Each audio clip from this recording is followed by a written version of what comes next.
জুলাই আন্দোলনের 2 বছর পূর্তি হলো, দেশে অনেক আয়োজন হলো, রাষ্ট্রীয়ভাবে পালিত হলো। আহ, মানে আমি আপনাদের দুজনের কাছেই একটু জিজ্ঞাসা করব যে আপনাদের আসলে কি মনে হলো আয়োজনগুলো দেখে, সেখান থেকে আপনাদের কি মতামত বা বিশ্লেষণ। মুস্তাফিরোজ, আপনার কাছ থেকে শুরু করি। না, এটা তো কেন্দ্রীয় ভাবে হয়নি। মানে উচিত ছিল সরকারের একটা কেন্দ্রীয় জুলাই আহ, উদযাপন কমিটি। তো সেটা কেন করলো না বুঝলাম না, শুধু ডক্টর মোহাম্মদ ইউনূসকে নিয়ে আসলো। তো সেখানে তাহলে জামাতের আমির না কেন বা নাহিদ ইসলাম না কেন, এটা আমি বুঝলাম না। আর ওই যে যার কারণে দেখেন, ওই যে প্রেসিডেন্টের অনুষ্ঠানে কিন্তু বিশৃঙ্খলা হলো এবং খুব লজ্জাজনক ভাবে এরকম ঘটনা ঘটছে কিনা সাম্প্রতিক কালে, যে বিদেশি মেহমানরা গন্ডগোল দেখে ভয়ে বেড়ে চলে গেল। এটা ভালো হয়নি। আমরা একটা মানে ভালো জিনিস উদযাপন করতে যে বিদেশিদের কাছে এমন ভাবে উপস্থাপন হলো, তার একটা হাস্যকর জিনিস আহ পাইলো এতে। জুলাই যারা একেবারে মাঠে যারা কাজ করলো, এটা তাদের জন্য লজ্জা।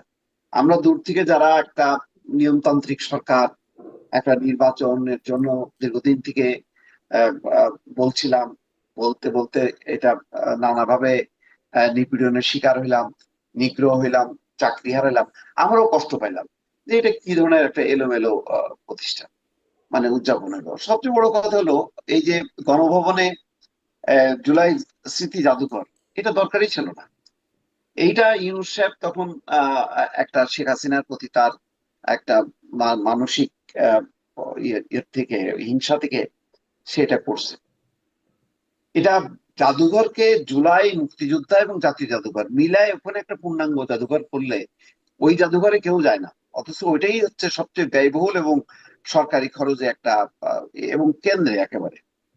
যাই হোক, তারপরে অনুষ্ঠানটাও ঠিক মতন হইলো না।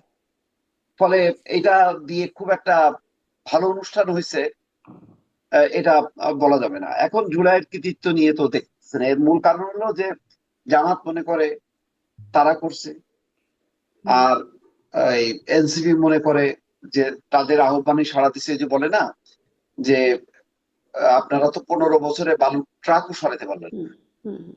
কি করলেন? আমরা তো হাসিনারে সরাই দিছি। আরে ভাই, বালুর ট্রাক সরাইতে পারলো না তো সে বিএনপি পারলো না। আর শেখ হাসিনাকে সরাইলো তো এনসিপি না বা জামাত না, এটা তো জনতা সরাইলো। পার্থক্য আছে তো। হুম। যতক্ষণ না পর্যন্ত জনগণ একটা আন্দোলনে সম্পৃক্ত না হয়, ততক্ষণ পর্যন্ত পরিবর্তন হয় না। তো যাই হোক, এই মানসিক দৃষ্টিভঙ্গিগত পার্থক্য, লক্ষ্যের পার্থক্য। কেউ চায় গণতন্ত্র প্রতিষ্ঠা হোক, কেউ চায় ইসলামিক তন্ত্র প্রতিষ্ঠা হোক, কেউ চায় তৌহিদি জনতার তন্ত্র প্রতিষ্ঠা হোক। হুম। এইসব মিলায় এই জুলাই গণঅভ্যুত্থানের একটা আহ গণতান্ত্রিক রূপ, সার্বজনীন রূপ, সেইটা এখনো সামনে আসছে না। জি। সবচেয়ে আশ্চর্য ব্যাপার, আমার কিছু কিছু বাম জি, শেষ করি। আশ্চর্যজনক ব্যাপারটা শুনে নিই আর তারপর। আহ, কিছু বাম রাজনৈতিক দলও আছে, তারাও দেখি এই ব্যাপারে খুব নিশ্চুপ। তারা কি একদম শেষ হয়ে গেল? আমার মাঝে মধ্যে প্রশ্ন ওঠে। তো এইটা ঠিক না। ধরেন, যেভাবে হোক না কেন, না আপনি মুক্তিযুদ্ধকে নিয়েও বিতর্ক করতে পারেন, জুলাই গণঅভ্যুত্থানকে নিয়েও বিতর্ক করতে পারেন, কিন্তু স্বাধীনতা মুক্তিযুদ্ধ এটা বাস্তবতা, এটাকে মানতে হবে, স্বীকার করতে হবে। এটা ভারতের ষড়যন্ত্র বললে হবে না।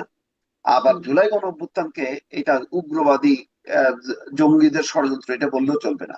যখনই হুম। যে আন্দোলনে, যে স্বাধীনতা সংগ্রামে মানুষের অংশগ্রহণ হয়, সেটাকে অবশ্যই শ্রদ্ধা জানাইতে হবে। সেই হিসাবে আমি মনে করি জুলাই গণঅভ্যুত্থানের একটা মানে আরো মানে ঔজ্জ্বল্য হইতো যদি ভালোভাবে এটা উদযাপন করা জি। যেত।